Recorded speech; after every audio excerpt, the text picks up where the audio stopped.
We got some real football. Well, pretty close to real football to talk about on today's show because training camp is here. Pretty much. We got 5 Browns training camp battles on the schedule for today's show as the Browns training camp, I think, essentially officially started today, right? We had quarterbacks and rookies report earlier this week, and it was media day today, but the real practice is actually tomorrow, July 27th. That's the first time we're going to watch some pads start colliding. There's 3 closed practices to start the training camp, and then they've got an open practice to fans on the 30th, all leading up to the first preseason game on August 12th against the Jags. So let's jump into my 5 training camp battles. Matthew Peterson here. Forgot to even say my name from Chat Sports. But training camp battle number 1. Demetric Felton, honestly, versus the world, right? It's against him against the wide receivers, the running backs, really everyone, because it feels like he is fighting for a roster spot more than anyone else. So let's start the show off by really just getting you guys involved early on. Will Demetric Felton make the Browns roster? I've got a lot to kind of say on this subject, but I want you guys to sound off down below. Give me an M for make or a C for cut. I mean, when you just look at the bare bones here of the depth chart, you know those top 3 guys are locks, especially Chubb and Hunt. I think Dearness Johnson is either making the roster or he's getting traded. I don't see a way he gets cut after getting $900,000 guaranteed. Jerome Ford, a rookie, he's also a lock. Johnny Stanton, he's a bubble guy for sure, but I don't get why we all of a sudden just started fabricating Demetric Felton isn't good at football. Did anyone walk away from last season going, that was a bad 6th-round pick a year ago. Felton is just not going to work out for the Browns, right? I personally did not. Now, a couple things did not go his way this offseason. When they signed Jakeem Grant, that's not going to help Felton because that's a special team signing right there. They drafted Jerome Ford. They brought back Dearness Johnson. 3 moves that did not benefit Felton's chances of making the roster. But I'm predicting Andrew Berry, he's going to get Felton on this roster. Because I did not walk away last season thinking that was a bad pick. And after 1 year, cut him and move on. No, I understand that a lot of roster moves that were made did not benefit his chances like we just outlined. But at the end of the day, he was still valuable for the Browns last season. He provided some sparks. He had some good moments. So I'm curious, why all of a sudden we think Felton's bad, right? Or not necessarily even bad, but Felton's just got no shot at making this roster. Somehow, some way, he's going to be on the 53-man roster, I predict. All right, training camp battle number 2. Just starting defensive tackles. There is no starter absolutely penciled in. We've got some crayon in, but nothing is a guarantee right now. You got Jordan Elliott and Taven Bryan as the 2 starters for now to open up camp, and that's just basically because they are the veterans of the group. And it's not even that they've been around for all that long, right? When the oldest defensive tackle is Taven Bryan, a 2018 pick, it says something to the youth at this position group here.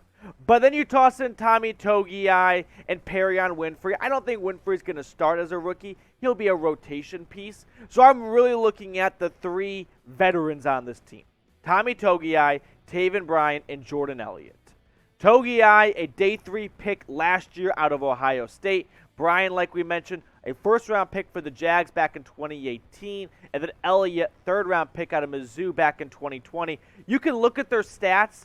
I don't really know how much it's going to benefit forming an opinion of who should be the starter because you've got one guy in the middle who's been playing since 2018. He's been started more than a handful of games.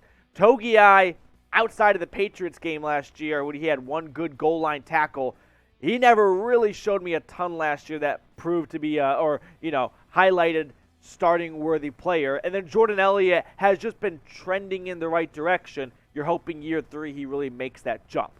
I've said before, but I'll reiterate it now. My prediction for the starting defensive tackles, I'll go Taven Bryan and Jordan Elliott. Maybe there's a midseason change if Perrion Winfrey or Togiai really starts to come along. But I think to open up training camp, the first team reps will go to Bryan and Elliott, and they'll probably hold on to that job to start the season. But how confident are you in the Browns defensive tackles? What's your confidence level at? Scale it 1 to 100. I'm not all the way to 100. In fact, on the other episode, on a previous episode, we talked about signing a wide receiver after David Bell being placed on the PUP list. And a lot of you guys in the comments section were saying, Matthew, let's skip on signing a receiver. Can we sign a defensive tackle? Sheldon Richardson, still on the street. All right, we've got more training camp battles to get to in just a second, but really simple and really quick. If you hate the Ravens, if you hate the Bengals, or if you hate the Steelers, make sure to subscribe to the channel because you're going to be fitting in quite nicely here with one of the fastest growing dog pounds on YouTube here at the Cleveland Browns Report by Chat Sports. My third training camp battle. Third edge rusher. We know it's Garrett and Clowney. All right, that is a open and a closed case right there. But who's going to be the third guy up, right? Who's the sixth man of this edge rusher group here? Likely Chase Winovich, but you've got some players who are going to be competing with that, like Stephen Weatherly, a free agent signing, or Alex Wright, or Rochelle, a free agent signing, Isaiah Thomas, a seventh-round pick out of Oklahoma. But when you look at Chase Winovich, who is probably going to get the nod here, but it's not a guarantee because last year with New England, he did not have a good season. Now, the Patriots moved him around a little bit from where he started his first 2 years, coming out of Michigan.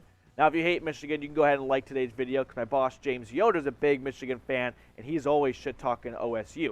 But anywho, getting back to the story on hand. As for Chase Winovich, I think he's going to win this job overall, and he's hopefully going to go back to those nice numbers he put up in 2019, 2020 as he changed his jersey to 69.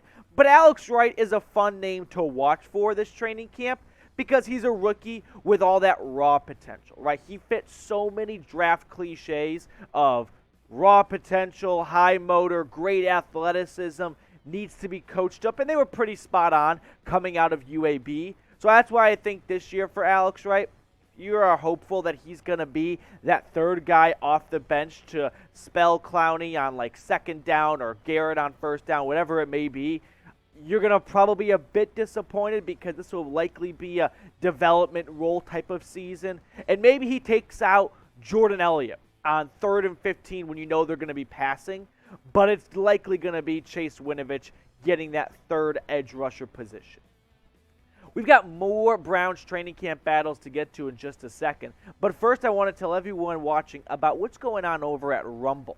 So Rumble is another video platform service very similar to YouTube. And here at Chat Sports, we're competitive. And we've got a bunch of Rumble channels. And the Browns Report, number 2.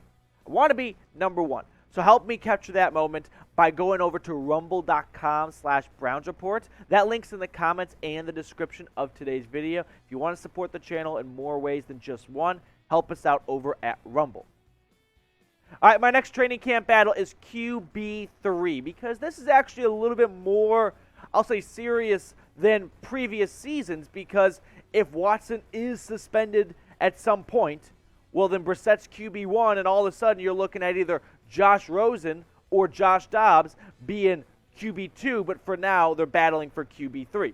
Now, if you want to look at their stats, it's not pretty. It's not. But then again, does any QB3 have pretty stats?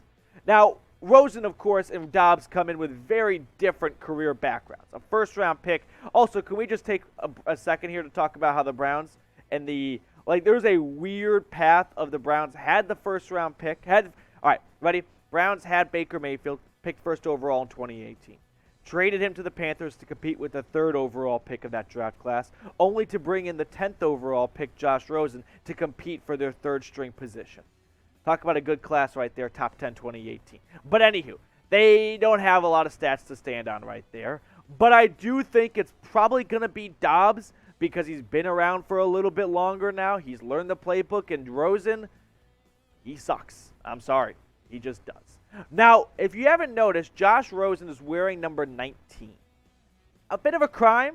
I don't know if it's a war crime, but it definitely violates some convention. So if you think the Browns should retire number 19 in honor of Bernie Kosar, not Corey Coleman, sorry, Baylor legend, but if you think they should, type 19. I'm giving this 4 Bernie heads. If you know, you know. I think they should absolutely put that number up in the rafters.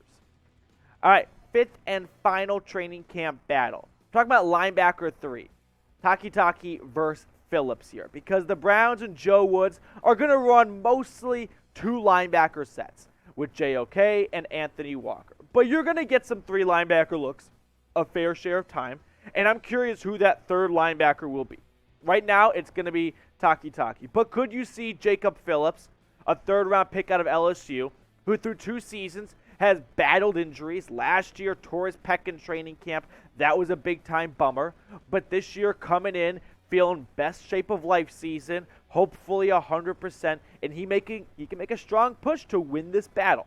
Again, we look at the career stats, and this is not a great measurement, so don't look at this and go, hands down, Taki, because guess what? He's played 45 games compared to Phillips' 13. But Phillips was picked out of LSU with a lot of potential and a lot of high expectations, and I'm optimistic that he can be sort of the future JOK Phillips 1-2 punch after Anthony Walker, who's on a 1-year deal, maybe moves on after 2 seasons in the land. So I'm looking for Phillips to have that role increase as the season progresses. Training camp is not the end-all be-all. If a player wins the job in August, does not mean they're going to have it in November.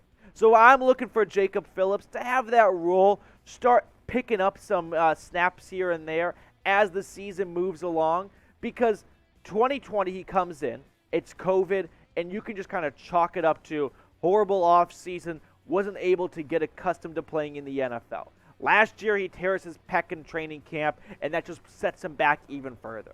Hopefully this year it's completely clean and fresh, and he can just step in and look like the LSU Tiger he was in college football. So I think it may not happen necessarily immediately, but after a couple weeks of football, he might start getting his legs back, and he can start looking like that great linebacker he was in the SEC.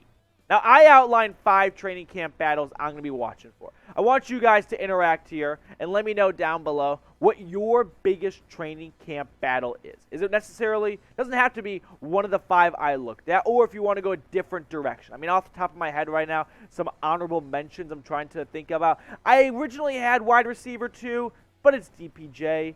So maybe wide receiver 3, but I think it's going to be, Schwartz and Bell in the slot. Whatever it is, let me know what your training camp battle is down below.